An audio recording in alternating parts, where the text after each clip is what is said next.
Hey, how's it going, guys? Thank you for joining me on this week's episode of The Real Deal. This week is a special one because I'm going to give you guys the real deal on my home purchase, my very first home purchase that happened 4 years ago, almost to the date. The anniversary date came up last week, but I already had a great idea for a video, and unfortunately, I couldn't get to it last week, so we're doing it this week. And it was special. So, as a realtor, sometimes I forget what it was like when I purchased my house for the first time 4 years ago, and the feelings that went through me when that happened. I definitely dig into that sometimes when I feel like I need to connect with my clients. Like there's times where I can turn it on and I turn it off, but sometimes I haven't really taken the time to think about how it was for me when I purchased or when we purchased our first home 4 years ago, and actually thought about the emotions. And I remember very specifically, this has become before I became a real estate agent. So I became a real estate agent in 2016. We purchased our first house in 2015. So when I first purchased my house, I spoke to AZ, which is the owner of the company. He's also my brother-in-law, and obviously he's in real estate. And he told me, he said, look, these emotions that you have that you're going through right now, he's like, write them down because it's going to help you down the road. It's going to help you when you become a real estate agent. So I had already been kind of dabbling with the idea of becoming a real estate agent, but I didn't actually become one until a few months after that. So let me tell you guys about my story and how many hurdles we had to overcome and how I can relate to a lot of my clients with some of these hurdles that we had to go through. So Nils and I moved in together in September of 2014. We had a little girl on the way. She wasn't born yet.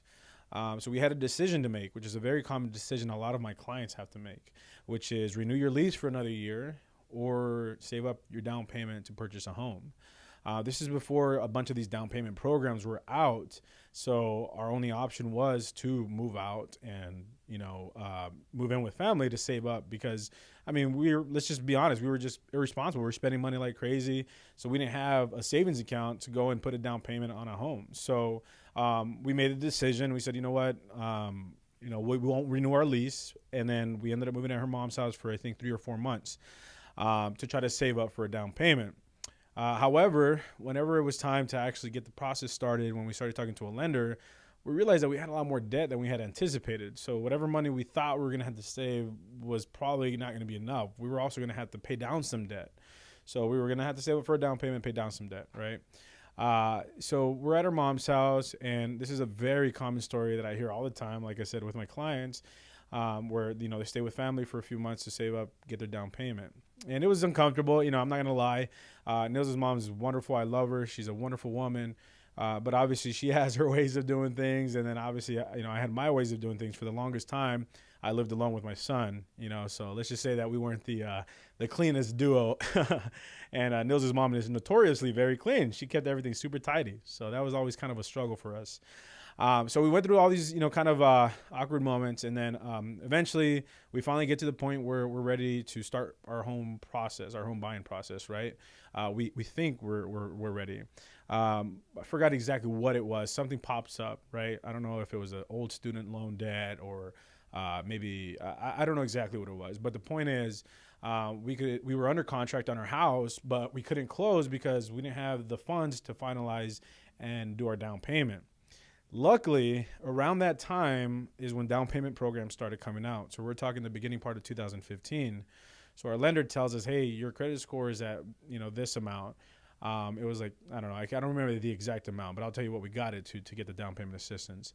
He says, you need to pay these items off in order to qualify for this program, and then we can take care of your down payment.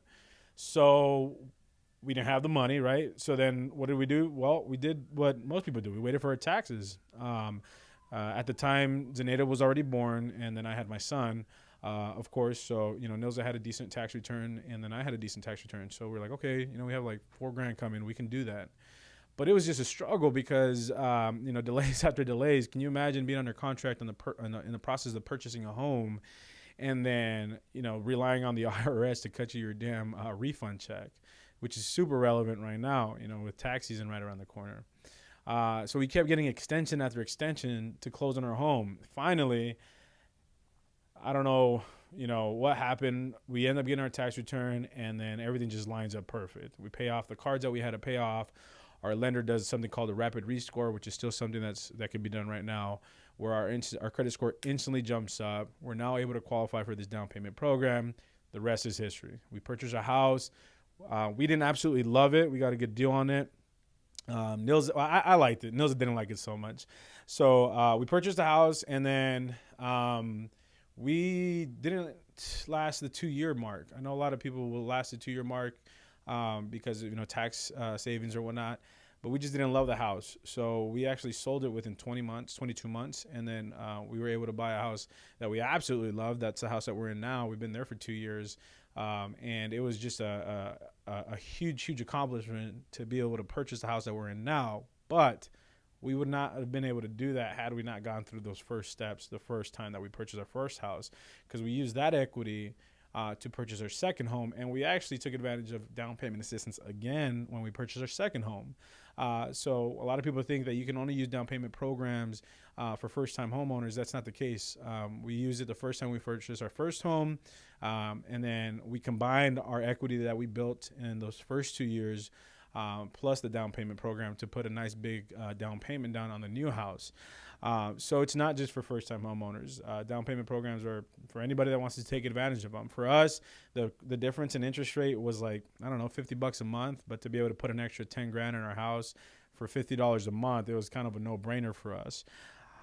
So that's just kind of my story of when we purchased our house, and I could totally relate because a lot of my clients, the stuff that they go through, I mean, I went through it, the having to pay down credit cards, the having to wait for taxes, the credit score being right there, but just, having to get to that next level, the situations that come up out of nowhere that you weren't expecting, and then closing gets delayed. So, I mean, this is all pretty fresh in my mind. So after my anniversary date came up, so it's been 4 years since that home purchase, I went through and I actually tried to find the notes where I went and I did what AZ told me to do. And luckily I had emailed those notes to myself.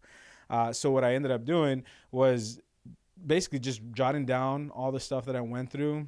And I thought about that. And I'm like, man, that's all stuff. Like, it's still fresh in my mind. Like, I can still feel like it was just yesterday that happened. So just something that, I carry with me, and I talked about that in the post that I made. I posted that last week. It's something that I carry with me when I help clients out, especially when it's something that I can relate with, when I'm giving the keys to clients, how impactful it was to me when I received my keys, and the way that I'm able to do that for clients. When clients are hiring me to help them purchase a home, they're letting me walk through the house, the rooms, the bedroom that they're gonna live in and grow up in, and their kids are gonna grow up in. So it's a very special and intimate thing to have somebody. A lot of people think that real estate is just like, oh, it's just a job. It's a lot more than that. Think about any industry that you might be in, where somebody is that intimate with you for 30 to 45 days, where somebody's walking through your home. I don't know. It's just kind of it's I don't know. It's out of this world. Anyway, I love what I do. I love carrying that experience with me. Let me share a quick picture with you guys that I posted the other day. Nils actually shared it, and then I screenshotted it. This was us when we received our keys, March 28th, 2015. My son was at school, but we couldn't wait for him to get out of school. We were so anxious to go get our keys, and then we just went, and it was just myself, Nils, and our newborn daughter, Zenaida. Anyway, so if you guys are out there and you guys aren't finding a realtor that's willing to relate with you guys, or anybody that can kind of see what you guys are going through, give me a call. Family, they're having issues with other realtors they've worked for. Give me a call, shoot me a text. I've been there. I was there just recently, 4 years ago, and there 2 years ago. And I'll take care of them. I'll take care of you guys. All right. You guys take care and have a great rest of your day.